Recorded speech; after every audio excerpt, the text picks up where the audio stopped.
துடைய பரிசுத்த நாமத்திற்கு மகிமை உண்டாவதாக.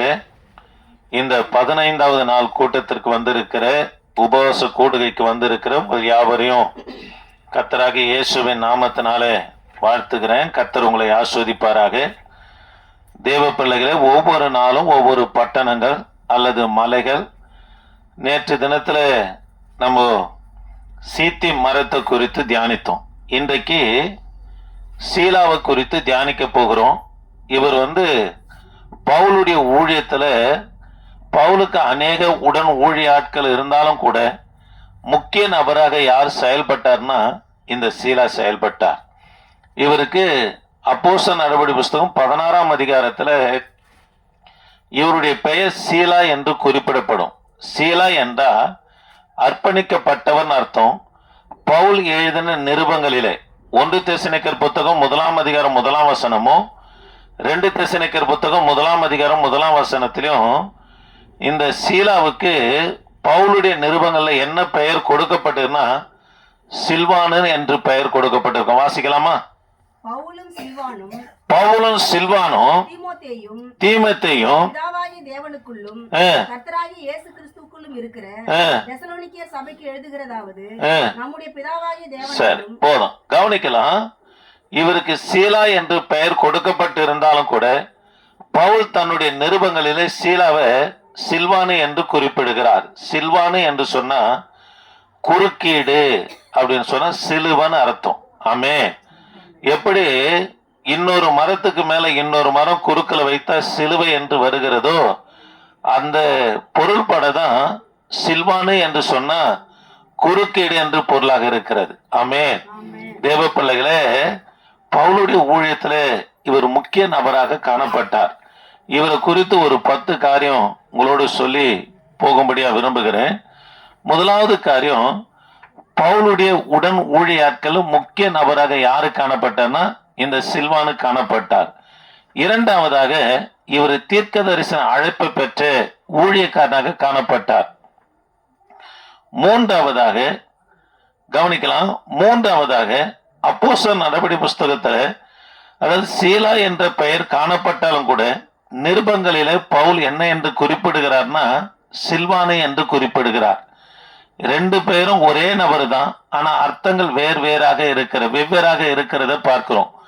சீலா என்று சொன்னா அர்ப்பணிக்கப்பட்டவர் என்ற அர்த்தம். சில்வானு என்று சொன்னா குறுக்கீடு அல்லது சிலுவை என்று பொருளாக இருக்கிறது. அல்லேலூயா. சரி, கவனிக்கலாம்.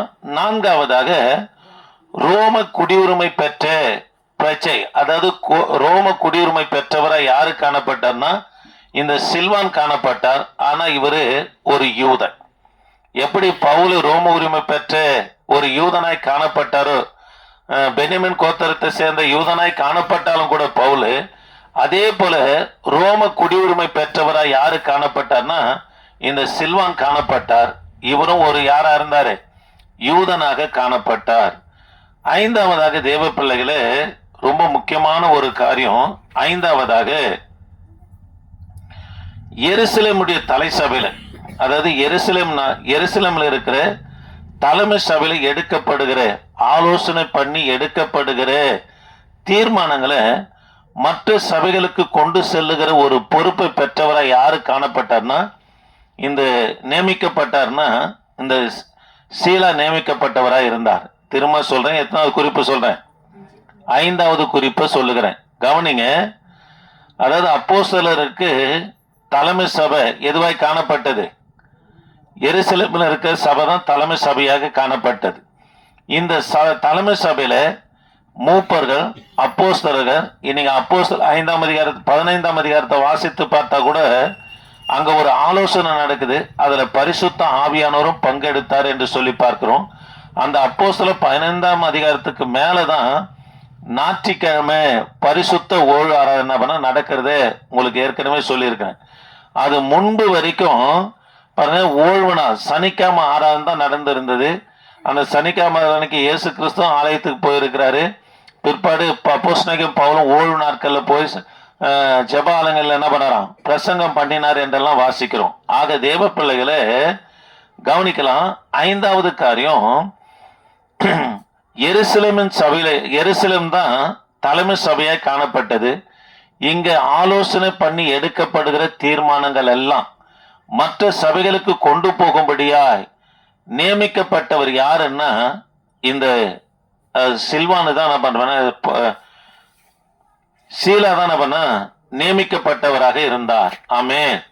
இதை குறித்து அப்போஸ்தலர் 15ஆம் அதிகாரம் 22ஆம் வசனம், 27ஆம் வசனம், 32ஆம் வசனத்தை வாசிக்கலாமா? அப்போஸ்தலர் 15, 22, 27, 32.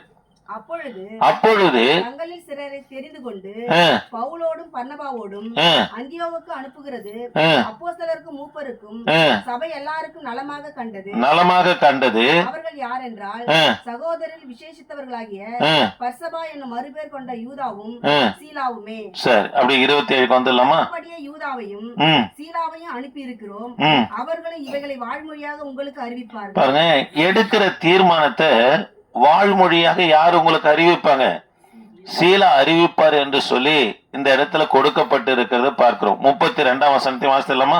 யூதா சீலா என்பவர்களும் தீர்க்கதரிசிகளா இருந்தபடியினாலே. பாருங்க, இவர் என்ன வரம் பெற்றவர் சொன்ன?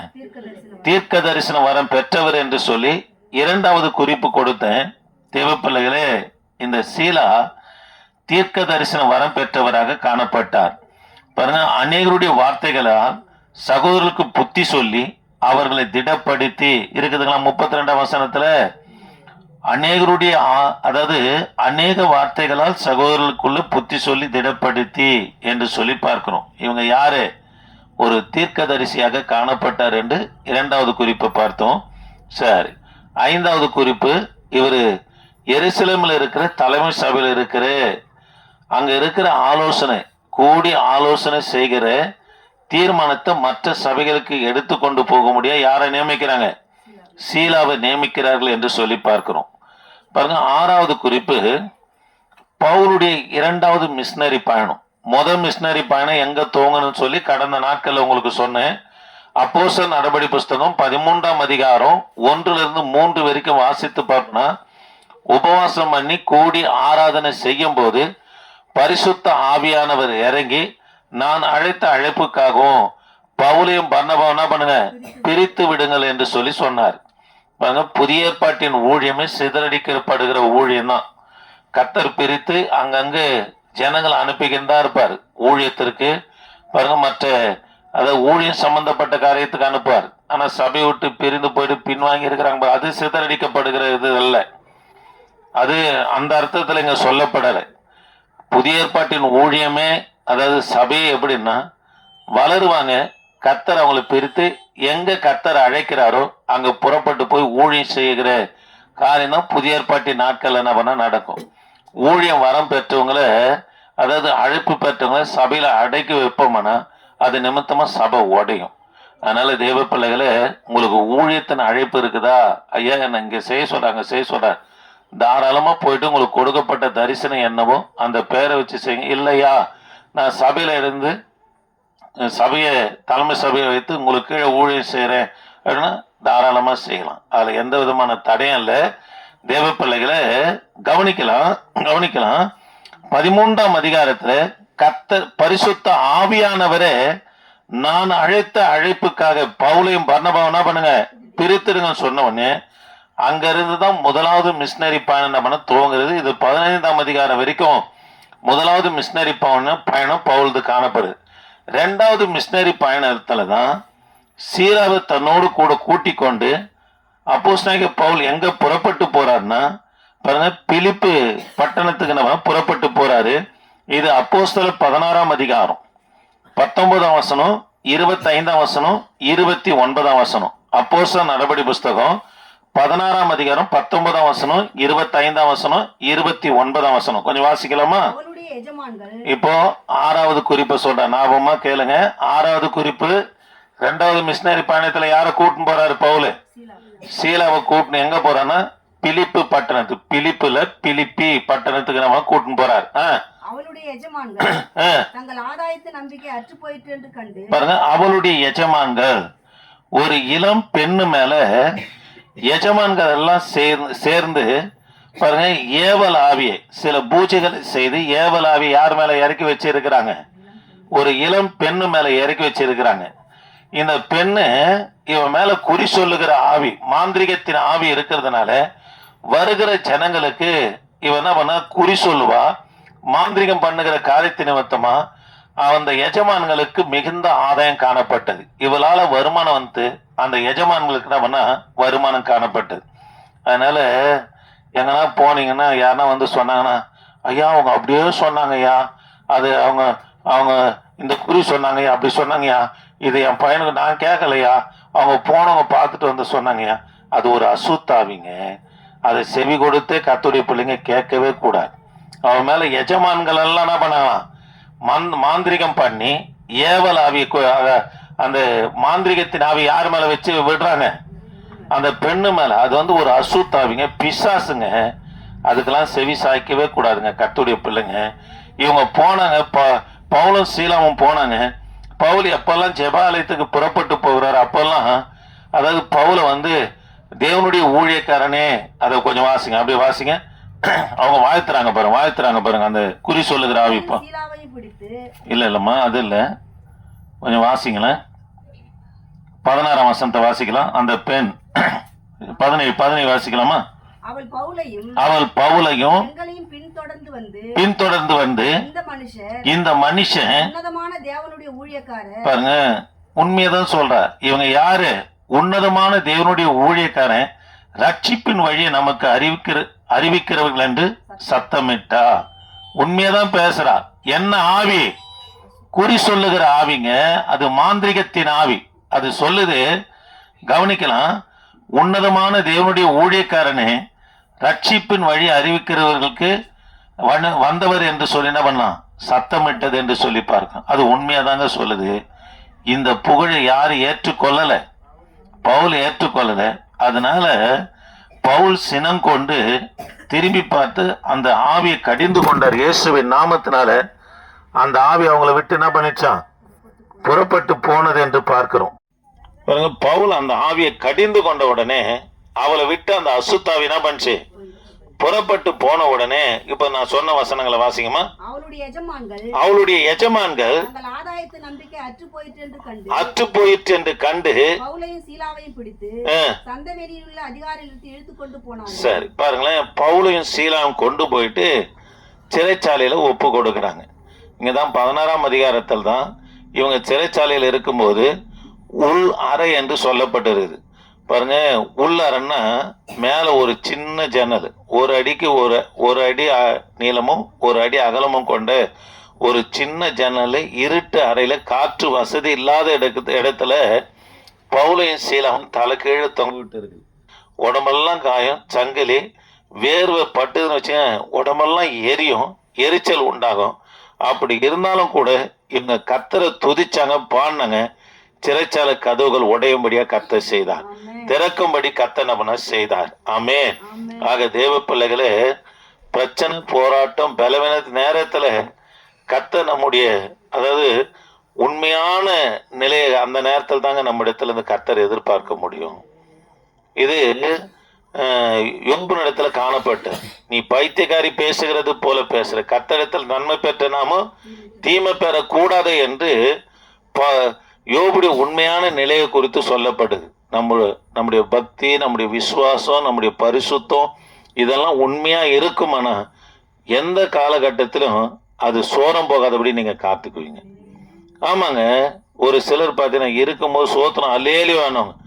ஏன்னா ஒன்றுன்றானா அங்க பக்தியும் இருக்காது, அங்க பரிசுத்தமா இருக்காது, அதாவது விசுவாசமா இருக்கா, அவிசுவாசமாகவே காணப்படும். சரி, கவனிக்கலாம். பவுலும் சீலாவும் 6வது குறிப்பு, பிலிப்பு பட்டணத்தில் சிறைச்சாலையில் அடைக்கப்பட்ட பிற்பாடு கூடி பாடி துதிக்கிறாங்க. சிறைச்சாலை கதவுகள் அசையும்படியா கர்த்தர் செய்தார். ஆமே. அங்க சிறைச்சாலை அதிகாரிங்க ஞானஸ்தானம் இரவு எடுக்கிறாங்க, கேட்குறாங்க, நாங்க மாத்திரம் ஞானஸ்தானம் எடுத்தோமே, எங்க வீட்டார் ரட்சிக்கப்பட என்ன செய்யறது? கர்த்தராகிய இயேசு கிறிஸ்துவ விசுவாசி, அப்போ நீ உங்க வீட்டார் என்ன பண்ணுவீங்க, ரட்சிக்கப்படுவீர்கள் என்று சொல்லுகிறார். 29 வாசிக்கலாமா? சரி, போதும், கவனிக்கலாம். 7வது குறிப்பு, பவுல் போகிற இடமெல்லாம் இது போல கலவரங்கள், அதாவது மத கலவரம்லாம் இல்லை, அதாவது வன்முறை கலவரம்லாம் இல்லை, கிறிஸ்துவ குறித்து பிரசங்கித்த உடனே அதை மற்றவர்களால் இவருக்குள்ள என்ன பண்ண கலவரங்கள் காணப்பட்டது. ஆமே. சரி, 7வது குறிப்பு, தெசனைக்கு பட்டணத்துக்கு என்ன பண்ண புறப்பட்டு போறார். இங்கே தெசனைக்கு பட்டணத்துக்கு புறப்பட்டு போறார். 17ஆம் அதிகாரம் 4ஆம் வசனம் வாசிக்கலாமா? 7வது குறிப்பு.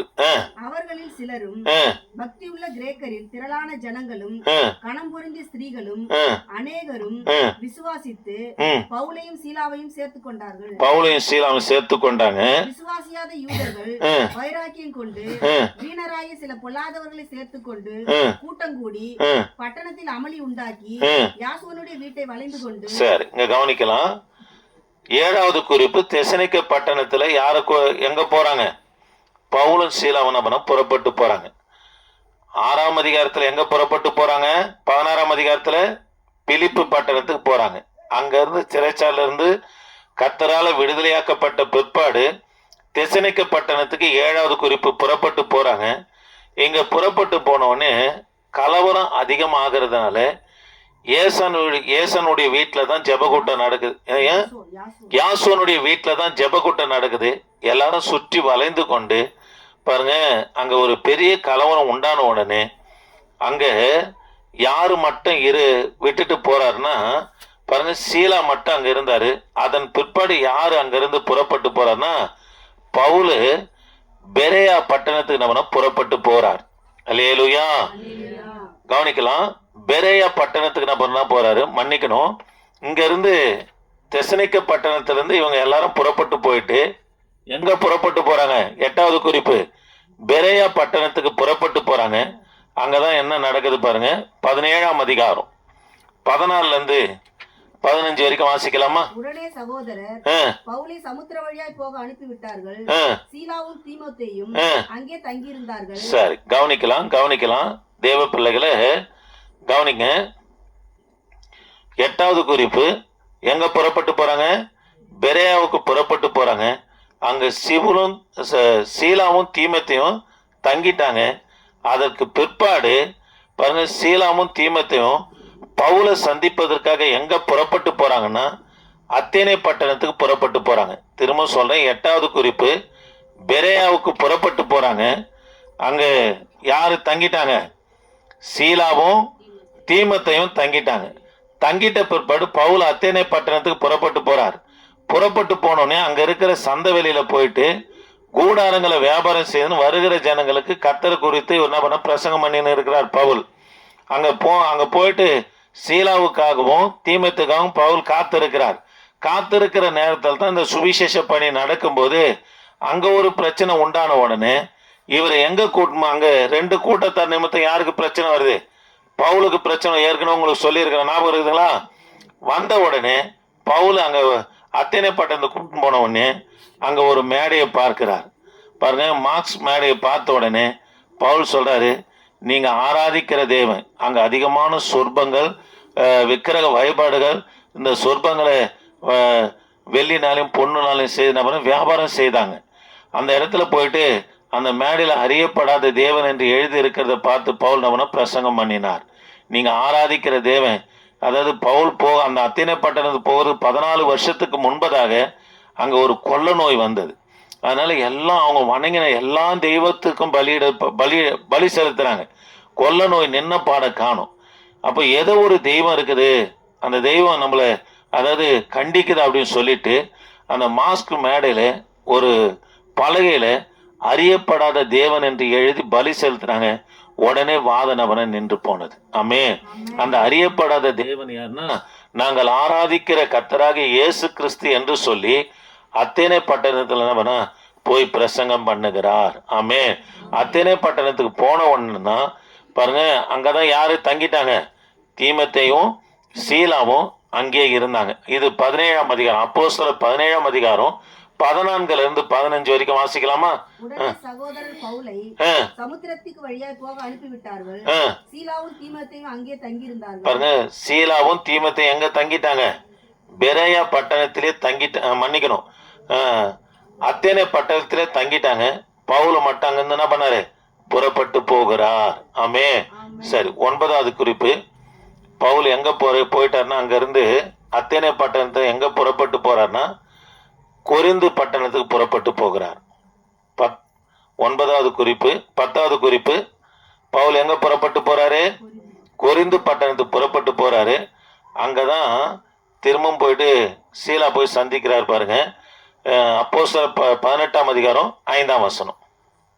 மக்கெதோனியாவில் இருந்து சீலாவும் தீமோத்தேயும் வந்தபோது பவுல் ஆவியில் வைராக்கியம் கொண்டு இயேசுவே கிறிஸ்து என்று யூதருக்கு திஷ்டாந்தம் படுத்தினான்.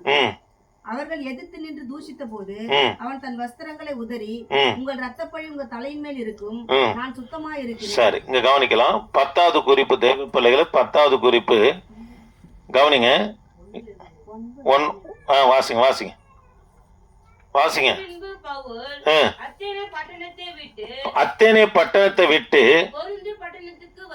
பாருங்க, கொரிந்து பட்டணத்துக்கு வந்தார்னு இருக்குது இல்லையா? 10வது குறிப்பு. அதாவது அத்தேனே பட்டணத்துல யார் தங்கிட்டாங்க? சீலாவும் தீமோத்தேயும் தங்கிட்டாங்க. அங்க இருந்து கொரிந்து பட்டணத்துக்கு புறப்பட்டு போறார்.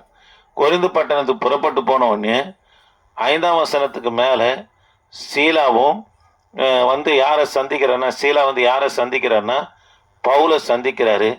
கொரிந்து சபையில சீலாவை ஊழியம் செய்யும்படியா பவுல் யாரை நியமிக்கிறார்னா சீலா அந்த இடத்துல நியமிக்கிறார். ஆமென், அல்லேலூயா. கவனிங்க, இந்த சீலாவை குறித்து 10 குறிப்பு பார்த்தோம். 1, பவுலுடைய உடன் ஊழியக்காரராக காணப்பட்ட முக்கியமான ஆளு. 2வது, தீர்க்க தரிசன வரம் பெற்றார் என்று பார்த்தோம். 3வது, இவருக்கு நடவடிக்கை புஸ்தகத்துல சீலான்னு இருந்தாலும் நிருபங்களில் என்னன்னு இருக்குது? சில்வான்னு இருக்கிறது என்று பார்த்தோம். 4வதாக, ரோம குடியுரிமை பெற்றவர், ஆனா இவர் ஒரு யூதன் என்று பார்த்தோம். 5வது, தலைமை சபையில எடுக்கப்படுகிற தீர்மானங்களை அதை மற்ற சபைகளுக்கு கொண்டு போக முடியாது நியமிக்கப்பட்டவர் யாரு? இந்த சீலா என்று சொல்லி பார்த்தோம். 6வதாக, 2வது மிஷினரி பயணத்துல, பவுலுடைய பயணத்துல இவர் கூட எங்க புறப்பட்டு போறாரு? பிலிப்பு பட்டணத்துக்கு போறாரு. அங்க சிறைச்சாலையில் அடைக்கப்படுறாங்க. 7வதாக, தெசனிக்க பட்டணத்துக்கு புறப்பட்டு போறாங்க. அங்க கலவரம் உண்டானோன்னு அங்கிருந்து பவுலும் சீலாவும் எங்க புறப்பட்டு வராங்கன்னா அதுக்கு பிற்பாடு பாருங்க பெரேயாவுக்கு புறப்பட்டு வராங்க. 8வது குறிப்பு, பெரேயாவுக்கு புறப்பட்டு வராங்க பாருங்க. பெரேயாவுக்கு வந்த பிற்பாடு அங்கதான் அங்கிருந்து எங்க அதுக்கு பிற்பாடு எங்க போறாங்க பாருங்க? அத்தேனே பட்டணத்துக்கு போறாங்க. அத்தேனே பட்டணத்துல தான் சீலாவும் தீமோத்தேயும் தங்கிட்டாங்க. தங்கின பிற்பாடு அங்கிருந்து பவுல் எங்க புறப்பட்டு போறாரு? 10வது குறிப்பு, கொரிந்து பட்டணத்துக்கு போறாரு. கொரிந்து பட்டணத்துக்கு போனோம்னா அங்கதான் போயிட்டு யாரை சந்திக்கிறார்னா சீலா கொரிந்து பட்டணத்துல பவுலை சந்திக்கிறார். கொரிந்து சபையில யாரை போதகராக நியமித்துட்டு பவுல் புறப்பட்டு போறாருன்னா சீலாவை கொரிந்து சபைக்கு பாஸ்டாக ஊழியக்காரனாக நியமித்து பிற்பாடு பவுல் அங்கிருந்து நம்ம புறப்பட்டு போகிறத பார்க்க முடியும். ஆமென், அல்லேலூயா, அல்லேலூயா. தேவ பிள்ளைகளே, ஒரு சீஷன் எப்படி இருக்க வேண்டும் என்று நம்ம பார்க்க போறோம். பவுலுக்கு அநேக உடன் அதாவது ஊழியக்காரர்கள் இருந்தாலும் அதுல முக்கியமானவர் யார் என்று பார்த்தோம்? ஷீலா என்று சொல்லி பார்த்தோம். ஒரு சீஷனுக்குள்ள இருக்க வேண்டிய ஒரு 4 காரியத்தை வேகமா சொல்லி முடிக்கிறேன். 1 கொரிந்தியர் 9ஆம் அதிகாரம் 16ஆம் வசனம் 18ஆம் வசனம், ஆத்துமா பாரம் இருக்கணுங்க. நான் இருக்கணும், ஆத்துமா பாரம். கொஞ்சம் வேகமா வாசிக்கலாம். சுவிசேஷத்தை நான் பிரசங்கித்து வந்தும் மேன்மை பாராட்ட எனக்கு இடமில்லை. மேன்மை பாராட்ட எனக்கு இடமில்லை. அது என் மேல் விழுந்த கடமையா, அது என் மேல் விழுந்த கடமையா இருக்கிறது. சுவிசேஷத்தை நான் பிரசங்கியாது இருந்தால் எனக்கு ஐயோ, எனக்கு ஐயோ. நான் ஒருவருக்கு அடிமைப்படாதவனாய் இருந்தும் நான் அதிக ஜனங்களை ஆதாயப்படுத்திக் கொள்ளும்படிக்கு என்னைத்தானே எல்லாருக்கும் அடிமையாக்கினேன். அல்லேலூயா. பாருங்க, பவுல் சொல்றாரு, நான் சுவிசேஷம் பிரசங்கிக்கலன்னா எனக்கு ஐயோ. பிற்பாடு அவர் சொல்றாரு, எல்லாரும் நான் ஒருவனுக்கு அடிமைப்பட்டவன் அல்ல, ஆனா மற்றவங்களை ஆதாயம் செய்யும்படியா நான் என்ன ஆக்கப்படுகிறேன்றாரு? அடிமை ஆக்கப்படுகிறேன் என்று சொல்லுகிறார். தேவ பிள்ளைகளே, ஒரு சீஷனுக்கு என்ன பாரம் இருக்கணும்னா அதாவது ஆத்துமா பாரம் இருக்கணுங்க. தேவ பிள்ளைகளே, திரும்பவும் சொல்றேன், இங்க நம்முடைய சபையில நடந்த சம்பவத்தையும் சொல்றேன். எத்தனையோ முறை என்னை நேருக்கு நேர கேட்டாங்க, வாடா போடான்னு கூட கேட்டுக்கிறாங்க. அது நான் காதில் மனசுக்கு துக்கமா வேதனையா இருந்தாலும் கூட ஒரு 2 வாரம் வரல, இல்லை ஒரு வாரம் வரலன்னா மறுநாள் அவங்க வீட்டாண்டி போய் நிற்பாங்க. அவங்களுக்கு ஒரு மாதிரி ஆகிடும். மறுவாரம் சபைக்கு வருவாங்க. ஏனென்று சொன்னால் நம்மளை மேன்மை பாராட்ட ஒன்றுமே கிடையாதுங்க. ஆத்துமா பாரம் இருக்கும். ஆனால் அவங்க பேசினதோ இல்லை அவங்களுக்கு மேலாவோ நம்ம எண்ணிக்கொள்ளவே கூடாதுங்க. நம்ம ஒருத்தருக்கும் அடிமைப்பட்டவர்கள் இல்லை. ஆனால் கிறிஸ்துவ நிமித்தமாக, ஆத்துமா ஆதாயத்தை நிமித்தமாக நம்ம அடிமை போல செயல்பட வேண்டிய ஒரு சூழ்நிலை வந்தால் அடிமையாக காணப்படணும். அப்போ தான் அவங்கள நம்ம என்ன பண்ண முடியும்? ஆதாயம் பண்ணணும். நான் யார், நான் ஒரு ஊழியக்காரன், என்ன பேசலாமன்னா ஒரு நாள் அவங்கள ஆதாயப்படுத்தவே முடியாதுங்க. அல்லேலூயா. அதனால் கர்த்தருடைய பிள்ளைகளை, ஒரு சீஷனுக்கு என்ன காரியம் இருக்கணும்? ஆத்துமா பாரம் இருக்கணும். சரி, 2வது காரியம் உண்மையாக இருக்கணுங்க. என்ன இருக்கணும்? எபிரேயருக்கு நிருபம் 3ஆம் அதிகாரம் 5ஆம் வசனம். எபிரேயருக்கு நிருபம் 3ஆம் அதிகாரம் 5ஆம் வசனம். சொல்லப்பட போகிற காரியங்களுக்கு சாட்சியாக மோசே பணிவிடைக்காரனாய் அவருடைய வீட்டில் எங்கும் உண்மை உள்ளவனாய் பாருங்க. 2வது காரியம், சீஷன் உண்மை உள்ளவனாக இருக்கணுங்க. எபிரேய ஆக்கியோன் சொல்றாரு, அதாவது மோசே குறித்து சொல்றாரு, தேவனுடைய வீடு எங்கும் அவர் எப்படி இருந்தாராம்? உண்மையா இருந்தார். தேவ பிள்ளைகளே, ஆலயம் 3ஆய் பிரிக்கப்படுகிறது. ஒன்று பிரகாரம், இன்னொன்று பரிசுத்த ஸ்தலம், 3வது மகா பரிசுத்த ஸ்தலம். பிரகாரத்தில் புறஜாதிங்க காணப்படுவாங்க.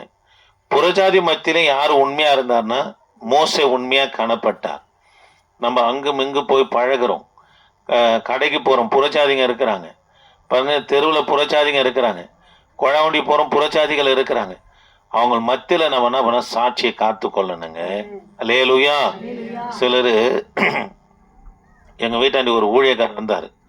அவர் பின்னாடி ஒருத்தன் வரான் பைக் எடுத்துன்னு வந்துட்டு அந்த தம்பி கேட்குறாரு, ஐயா 2 மாதம் ஆச்சு ஏன் வாடகைக்கு எடுத்துன்னு போயிட்டு. அவர் சண்டைக்கும் பொருளாம் வாடகைக்கு வருவார். என்ன ஏன் பணமும் கொடுக்கல, ஏனியும் கொடுக்கல, என்னதான் நினச்சின்னுக்கிறீங்கன்னு சொன்னா சொல்லணும். தம்பி ஒன்று வேலை நடக்குது, இல்லை எடுத்துன்னு வந்து தரணும்னு சொல்லணும். அந்த ஊழியக்காரர் அடாவடியாக பேசுகிறாருங்க. நான் ஏனியை பாக்கெட்லேயே வச்சுங்கிறேன், உனக்கு தரத்துக்கு, உனக்கு வேணும்னா வந்து எடுத்துக்கு. புறஜாதி மத்தியில் எப்படிங்க இருக்கும் சாட்சி? பாருங்க, ஆண்டவர் பார்த்துன்னுக்கிறாருங்க. புறஜாதி மக்கள் மத்தியில் நம்ம எப்படி இருக்கணும்? சாட்சியாக இருக்கணுங்க. பாருங்க, உண்மையாக இருக்கணும். யார் உண்மையாக இருந்தது? மோசே உண்மையாக காணப்பட்டார். 2வது பரிசுத்த ஸ்தலம். இங்கே ஊழியக்காரங்க இருப்பாங்க.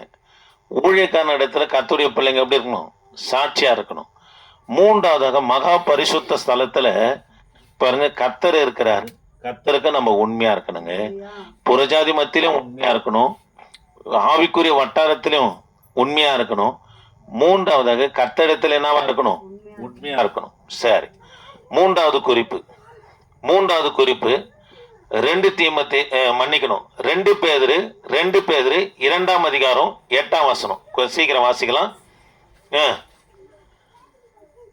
2 பேதுரு 2ஆம் அதிகாரம் 8ஆம் வசனம். நாள்தோறும் அவர்களுடைய அக்கிரம கிரியைகளை கண்டு கேட்டு நீதியுள்ள தன்னுடைய இருதயத்தில் வாதிக்கப்பட்ட நீதிமானாகிய லோத்தை அவர் ரட்சித்திருக்க கர்த்தர் தேவபக்தி உள்ளவர்களை சோதனையின்றி ரட்சிக்கவும் அக்கிரமக்காரனை ஆக்கினைக்குள்ளாவர்கள் நியாய தீர்ப்பு 4 அக்கிரமக்காரரை ஆக்கினைக்குள்ளானவர்களாக நியாய தீர்ப்பு நாளுக்கு வைக்கவும் அறிந்திருக்கிறார். சரி, கவனிக்கலாம்.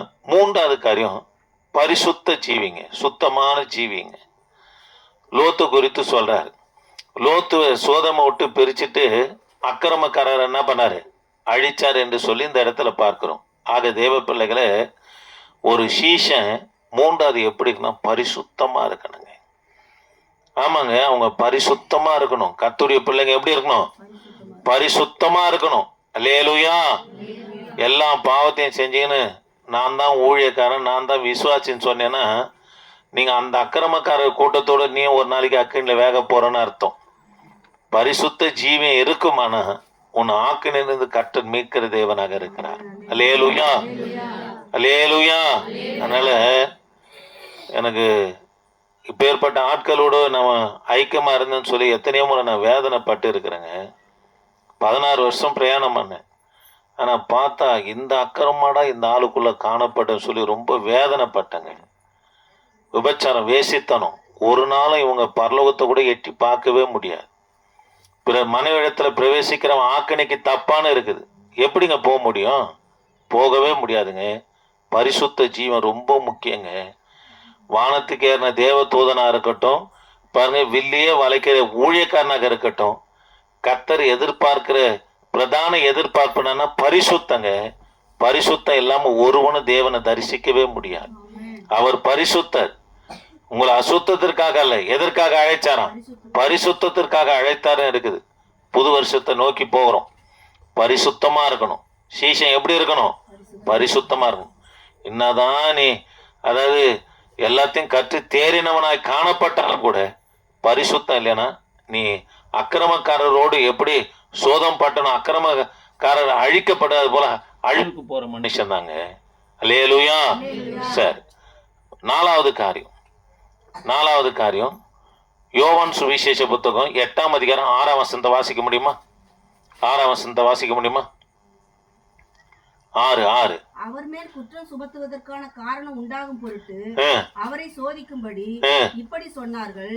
இயேசுவோ குனிந்து விரலினால் தரையிலே எழுதினார். சரி, அது வேண்டாம், விட்டுருங்க. இப்போ 5வது குறிப்பு சொன்னா, 6வது குறிப்பு சொன்னா.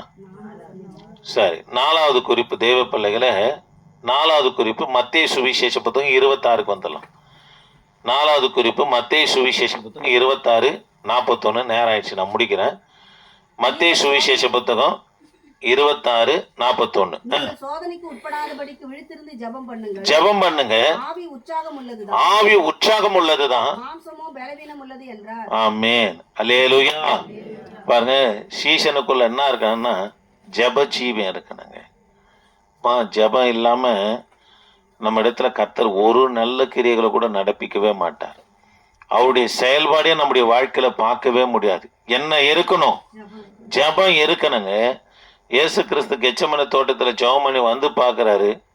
3 பேரும் நித்திரையில தான் இருக்கிறாங்க. யாக்கோபு, யோவான், பேதுரு, 3 பேரும் நித்திரையில இருக்கிறாங்க. ஆண்டவர் சொல்றார், நீங்க சோதனைக்கு உட்படாதபடி 1 மணி நேரம் வீழ்த்திருக்க கூடாதுன்னாரு. ஏசப்பா வந்து கெச்சமனே தோட்டத்தில் பிடிச்சோடனே ஓடுறாங்க. காரணம் என்னன்னா, அந்த பிரச்சனை போராட்டத்தில் சோதனை நிற்காதபடி பலனை அவங்களுக்கு காணப்படல. காரணம் என்ன இல்லை? ஜெபம் இல்லைங்க. அதனால சீசனுக்குள்ள என்ன இருக்கணும்? ஜெபம் தானே. பாருங்க, இது எரேமியா தீர்க்க தரிசன புஸ்தகத்தில் எரேமியா கர்த்தர் ஒரு வார்த்தை சொல்லுவாரு. இந்த ஜனத்துக்கு முன்பதாக உன்னை வெங்கல அலங்கமாக்குவேன்றார். உன்னை வந்து மோதிரங்க நொறுங்கி போவாங்களே தவிர நீ நொறுங்க மாட்ட, நிலைத்திருப்பேன்னு சொல்றார். அப்போ ஜெபம் ஒரு சீசனுக்குள்ள இருந்தால் தான் எல்லா பிரச்சனை போராட்டத்திலையும் அவங்க எப்படி இருப்பாங்கன்னா உறுதியாக கர்த்தருக்காக நிற்பாங்க. அந்த பலனை கர்த்தர் ஜெபத்தில் தாங்க தருவார். ஆமென். சரி, சீசனுக்கு இருக்க வேண்டிய 4 காரியங்களை பார்த்தோம். 1 ஆத்துமாபாரம், 2வது உண்மை, 3வது பரிசுத்த ஜீவியம், 4வது ஜெப ஜீவியம். பாருங்க, இது இருக்கிறவங்க தான் சீஷருங்க. நம்ம அப்படி இருந்து கர்த்தருடைய நாமத்தை மையப்படுத்துவோம். ஆண்டவர் நம்மை ஆஸ்வதிப்பார். முழங்கால் படிடலாமா? கர்த்தரை நோக்கி பார்க்கலாமா? என் ஆண்டவரே, நாங்கள் உம்மை துதிக்கிறோம். வந்ததான ஆண்டவரே, ஒவ்வொரு பிள்ளைகளுக்காக ஜெபிக்கிறேன். கர்த்தர் நீங்க ஆசீர்வதிங்க. இந்த பிள்ளைகளோடு உமது பிரசன்னம் இருக்கட்டும் ஆண்டவரே. இந்த கான்பஸ் லைன்ல இருக்கிற பிள்ளைகளோடு உமது பிரசன்னம் இருக்கட்டும் ஆண்டவரே. தொடர்ந்து வழிநடத்துங்கப்பா. தொடர்ந்து எங்களை வழிநடத்துங்க ஆண்டவரே. நாளைக்கு நடக்க போகிற ஆண்டவரே கிறிஸ்துமஸ் ஆராதனை ஆசீர்வதிங்க. இயற்கை அனுகூலமாக்கி தாங்க ஆண்டவரே. கர்த்தர் தமது நாமத்தை மகிமைப்படுத்தி கொள்ளும்படியாய் ஜெபிக்கிறேன். தடைகளை நீக்கி எல்லாரும் கொண்டு வந்து சேர்ப்பீராக. வழிநடத்துங்க, பாதுகாத்துக் கொள்ளுங்க. இயேசு நாமத்தை ஜெபிக்க நல்ல பிதாவே, ஆமென். சேர்ந்து சொல்லாமா? என் ஆத்துமாவே கர்த்தரை ஸ்தோத்திரி, என் மூலமே கர்த்தரை பரிசுத்த நாமத்தை என் ஆத்துமாவே கர்த்தரை ஸ்தோத்திரி, அவர் செய்த சகல வர்மர்வார். Amen. Hallelujah, hallelujah, hallelujah. Praise the lord, praise the Lord.